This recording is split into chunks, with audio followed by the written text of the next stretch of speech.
Good evening. In this video we will have a look at the odd side of investing in Norway. This shouldn't really be possible, at least in the rest of the world, to have retailers making the investors earn 20 times on their investment. You have a curtain retailer, you have, let me show you, you have Europris, for example. Europris is just a regular retailer that sells lots of different things that we need for households. Also enormously profitable. We can have a look at Europris and Kid and some other very simple businesses. And then it's just odd how this can make the investors so get so much dividends and great investments in these stocks. It shouldn't really be possible because of competition, but in Norway it's maybe different. So maybe there's less competition in some places in Norway. Maybe too few entrepreneurs, maybe too few, maybe too high barriers to entry, maybe some places. But I'll show you some cases here. They are really odd cases, and let's have a look at the story of Bjørn Gjelsten here. He invested 114 million crowns, and he took over the company Kid Interior from the bank in 2012. It is said so that this article is from 2024, and I think he sold most of his position that year.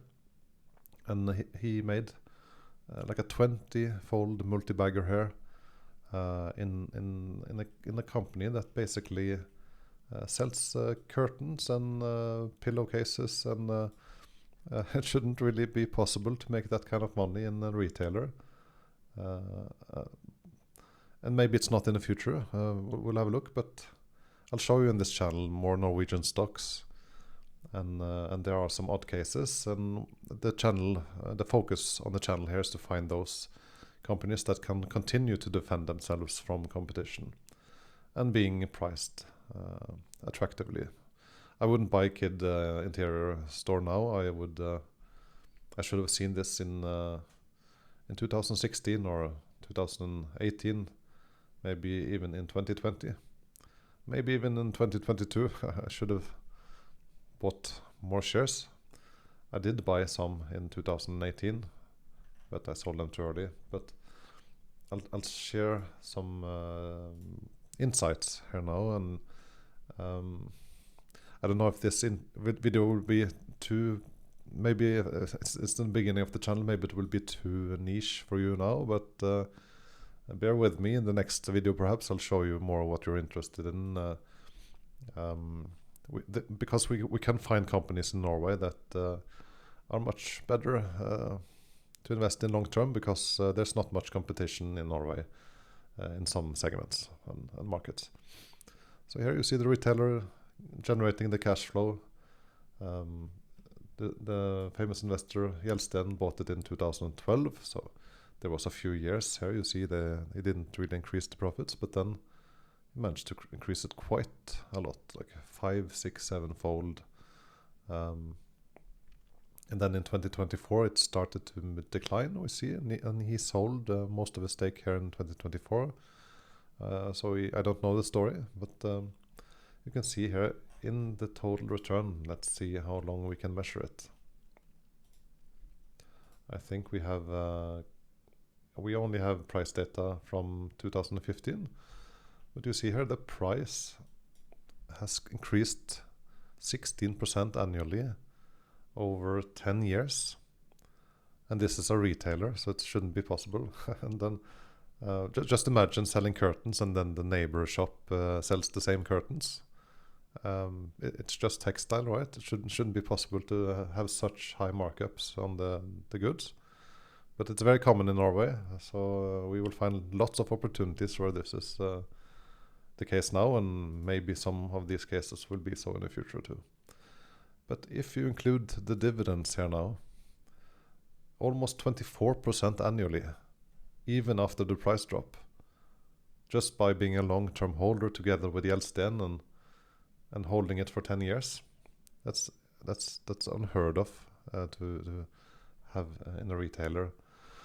And if you would buy it in 2018, and if I wouldn't have sold, let's see, September, around there, September 2018. At that time, I was operating some of my own businesses, and I had just been in United States and visiting the Berkshire Hathaway meeting in that year. I had the years before I had read the letters of Warren Buffett. I'll start linking to those in the bottom of the video.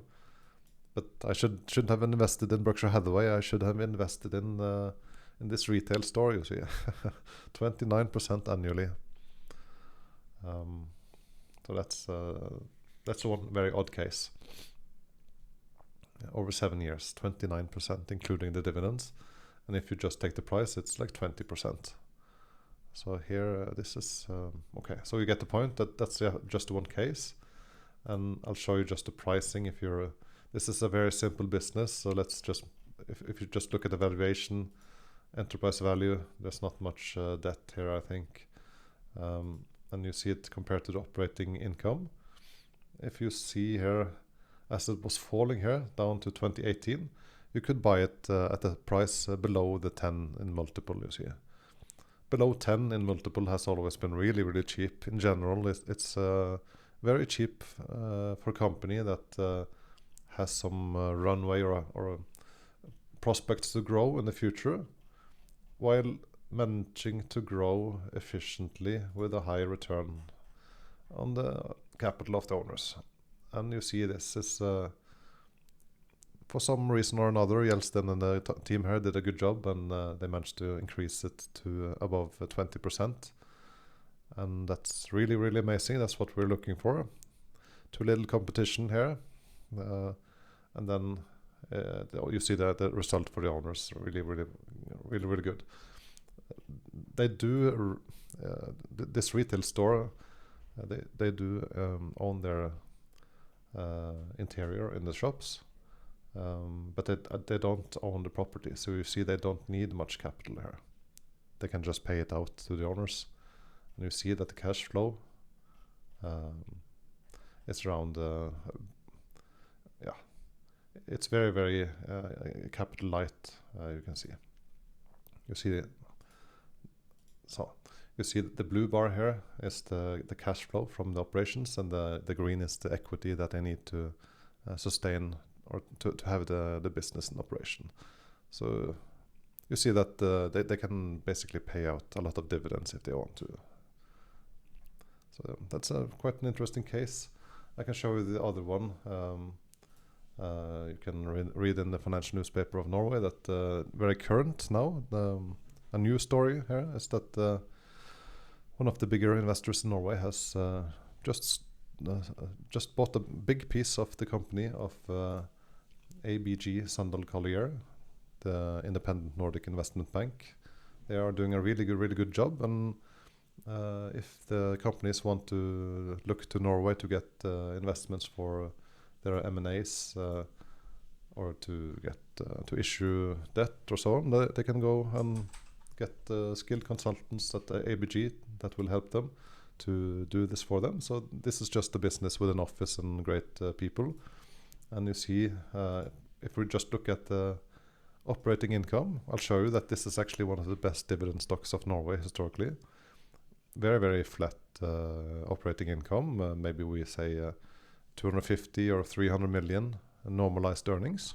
Okay, and if we would buy this company, the debt is very low here. So if we would just buy this company at a market cap of around 7, 8, or 10 in multiple, as it has been in the low ends here, you can see 2.5 billion here. That's a 10 multiple, and 1.5 billion here. That's multiple of 6 or so. If you would have bought this company here, which by the way, it doesn't need the capital, it just pays everything, all the operating income you see here, all the operating income is just paid back to the owners. So this is one of the best dividend stocks of Norway. And if you just buy it, as you saw in 2019 and 2023, when the multiple was low, here you can see, for example, in let's say 1st of October 2019, the stock price would be up 15% annually and total returns of 27% when you include the dividends.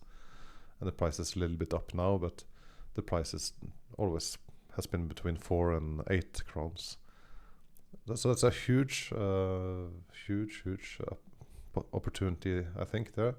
If you look at, for example, long term here, total return of 16-17% since October 2012. While the price has only been like 5%, so it looks like a boring stock. But if you include the dividends, which is basically all the earnings here, and the earnings are pretty much flat, you see that this is where the owners are really getting the cash flow and the dividends and the value. That's just so this is a very different case, of course, from the interior retail store, but it's much harder to compete. Yes, these guys are leading in the Nordics as independent investment banking, so we have very good business and people there. But two different cases where we see that we have lots of potential also to find cheap stocks, because the shares, you can buy pieces of this company here often at the cheap side. And from my analysis now, the price is 8 crowns, but from what I can see, when you're back to 6 crowns or 5 crowns, it's back to that cheap level compared to the dividend in the future. Okay, that was a quick one. Please give a like if you like this content, if it was new, if you're interested in more Norwegian companies, preferably those with barriers to entry or competitive advantages in Norway. So that's what we will look for that, and I also look at American stocks and great companies as well. So thank you for watching until now, and hope to see you in the next video.